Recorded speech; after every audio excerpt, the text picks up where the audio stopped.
il y a deux sens habituellement utilisés pour indiquer le passage du courant électrique. Ce qu'on appelle le sens conventionnel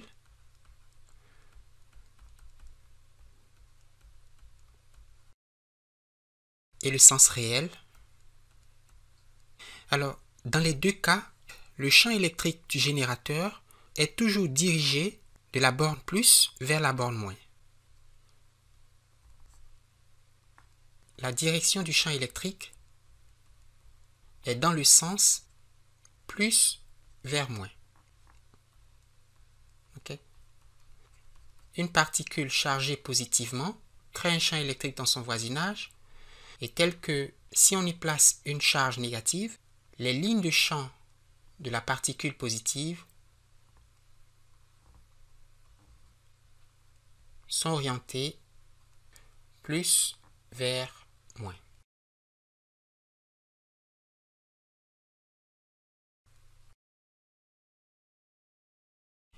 Et si on appelle V la tension délivrée à la source, nous avons vu en électromagnétisme la relation entre le champ E et la source de tension V.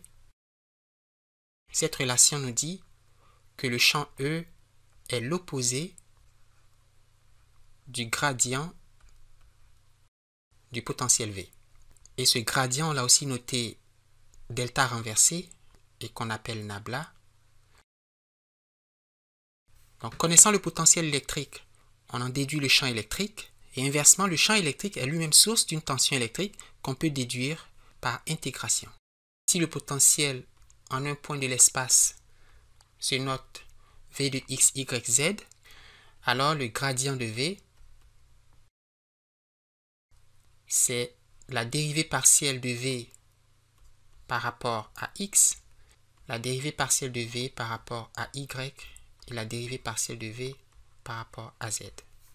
Si donc on connaît E, on peut trouver V en intégrant E. Mais si on connaît V, alors il faut prendre la dérivée de V pour obtenir le champ E au signe près. Pour le courant électrique, les électrons qui ont des charges négatives sont attirés par les charges positives. Et par conséquent, dans le sens réel, le courant électrique va circuler de la borne plus vers la borne moins. Okay?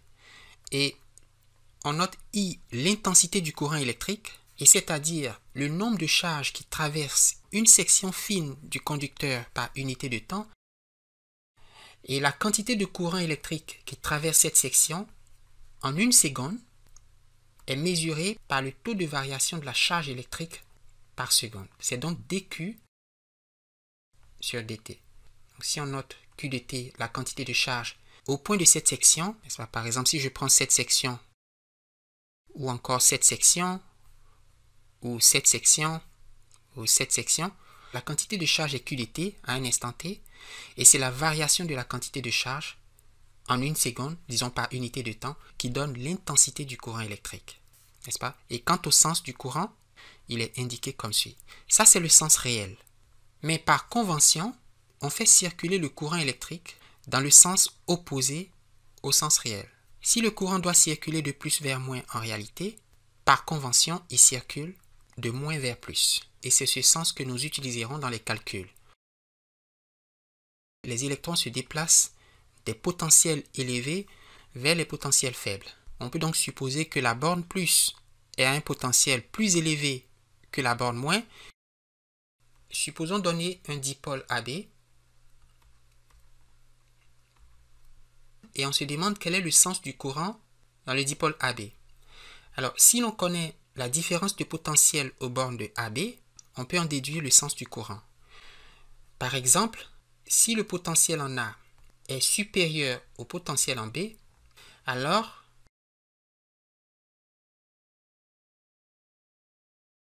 le courant électrique va bien sûr se déplacer de A vers B, puisque le point A est à un potentiel plus élevé que le point B. Si au contraire le potentiel en A est inférieur au potentiel en B, le point B est à une hauteur ou à un potentiel plus grand, le courant électrique va circuler de B vers A. est donc le signe de la différence de potentiel entre A et B. Dans le premier cas, une différence de potentiel positive signifie que le courant va de A vers B. Une différence de potentiel négative signifie que le courant va de B vers A.